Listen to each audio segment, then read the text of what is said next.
Hi friends, welcome to my channel Araku tribal vlogs. Friends, ఈరోజు అయితే మేము కొండకి దుంపల కోసమని వచ్చాము. ఈ తరగాయి దుంపలు అనేది ఈ సీజన్లో అయితే బాగా దొరుకుద్ది, అందుకని వచ్చాము కొండకి. వచ్చామని చెప్పాము కదా, ఇది ఆ దుంపలు అయితే ఈ ఆకులు ఇలాగుంటాయి. ఓకే, మా ఆకులు అయితే చాలా జారుడుగా ఉన్నాయి, చాలా బాగుంటాయి ఆకులు కూడాను. ఆకులు అంటే మనుషులు అయితే తినరు, జంతువులు అయితే తింటాయి, ఆవులు మేకలు. ఇవి ఆకులు ఇది ఉంది కదా, ఇవి అయితే కాయలు. ఇది ఇక్కడ నుంచి వచ్చిన కాయలు. ఇవి అయితే ఇవి బాగా ముదిరేసి రాలి అయితే విత్తనాలుగా కిందకు వస్తాయి. ఇవిగా పిక్కలు అయితే ఇక్కడ ఉన్నాయి, చూస్తున్నారా? ఇవే పిక్కలు, ఇలాగుంటాయి దీని పిక్కలు. ఇది విత్తనాలుగా కిందకు పడి మొలకలు ఎత్తుంటాయి.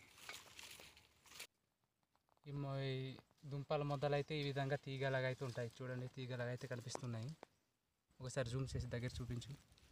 ఇవి ఆ మొక్కలు అయితే. తావడానికి అయితే ఒక కర్ర అయితే తీసుకున్నాను. ఇన్ని నుంచి గుంప మేము తీసుకురాలేదు, ఇదే నరికి పెట్టుకున్నాను. మరి ఒక మధ్యలో కానీ చూడండి సార్, ఇదైతే మొదలు ఇలాగ ఉన్నాయి, అన్ని పక్కలు ఉన్నాయి. ఎటు పక్కన ఉందో తెలియట్లేదు దుంపలు. సైడ్ వాడు ఇదే అంటున్నాడు. మరి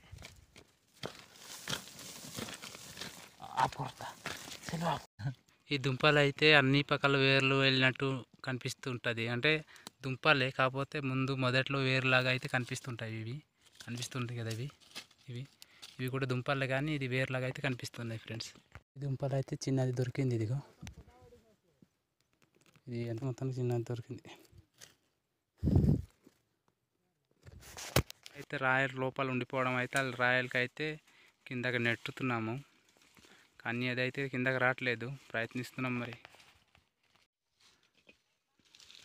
ఎంతో కష్టపడి అయితే ఈ రాయిని అయితే కిందకి నెట్టాము, అయినా కిందకి జారుకుంటూ వెళ్ళిపోతుంది. ఓ జాగ్రత్తరా, జాగ్రత్తరా. బాహుబలిలాగా అయితే తోసావు. పూరే కింద మనుషులు ఉంటారా, జాగ్రత్త. ఇక్కడైతే చిన్నది కొంచెం అయితే దుంప దొరికింది. ఈ దుంపల్లో కన్నా ఇది అయితే చాలా బాగుంటుంది. ఇది శివారణ ఉంటుంది, తినడానికి చాలా బాగుంటుంది. ఓకే, మరి ఈ దుంపలు ఉన్నాయి కదా, దీనికన్నా ఇదైతే బాగుంటుంది. పచ్చి తినడానికి చాలా బాగుంటుంది. జారుగా ఉంది, బాగుంది. విజయ్ అయితే ఇవి పెద్దవి అయితే కూర వండుకొని తినడానికి, పెద్దవి ఉన్నాయి కదా, ఇవి అయితే కూర వండుకొని తినడానికి బాగుంటుంది.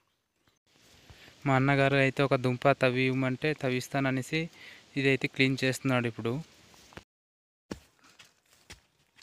ఇప్పుడు మేము తవ్వే దుంప తీగ అయితే ఇవి చూస్తున్నావు కదా, ఈ ఆకులు తీగలు అయితే చాలా, ఈ దుంపకి సంబంధించిన తీగలు అయితే చాలా పెద్ద పెద్దవి ఉన్నాయి. ఇదిగో ఇవి. ఈ దుంప అయితే మా అన్న చేత అయితే తవ్విస్తున్నాం. మేము ఇంత చేసి తవ్వి ఒక ముగ్గ కూడా దొరకలేదు. ఇప్పుడైతే బ్రదర్తో తవ్విస్తున్నాము. ఇదిగో, ఇదే తీగలు. బందుకోరు మొదలైతే ఈ విధంగా ఉంటుంది. మొదల్లో చిన్నగా ఉండి దాని తర్వాత భాగంలో అయితే పెద్దది అలాగ దుంప అయి వస్తుంటుంది. మేము ఇట్లాగా సేకరించి అయితే మేము ఇంటికి కూరకైతే వాడుతుంటాము. మా పూర్వీకులు ముందు అయితే ఇది తింటుండేరట, ఇప్పుడు కూడా మేము తింటున్నాం, కానీ అంతగా లేదు, తక్కువే. ప్రాంతంలో నేల అనేది నల్ల మట్టితో ఉంటుంది. అంటే ఆకులు కుళ్ళిపోయి అయితే కొంచెం pH విలువ ఎక్కువ ఉన్నట్టు ఉంటుంది. అందుకే ఈ దుంపలు కూడా కొన్ని చాలా బాగా ఉంటాయి, తీయగా ఉంటాయి. అలాగే పెరుగుదల కూడా బాగా పెరిగి ఉంటాయి. అలాగే వేరులాగా అయితే కిందకి కనిపిస్తుంది కదా, అది కొంచెం తెల్లగా, అవే దుంపలు. ఈ పిండి దుంప అంటారు మేమైతే. ఆ కొండ ప్రాంతంలో అయితే ఇలాంటి దుంపలు ఒక 3-4 రకాలు అయితే ఉంటాయి.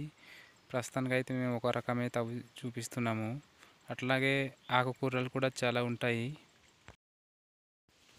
మా దగ్గర అయితే ఆకుకూరలు అనేది జూన్ జూలైలో అయితే ఎక్కువ దొరుకుతుంటాయి. ఇప్పుడు ఎంత పెద్ద సైజు మా అన్న అయితే తవ్వాడు, చాలా పెద్దది, అంటే చాలా పెద్దగా ఉంది.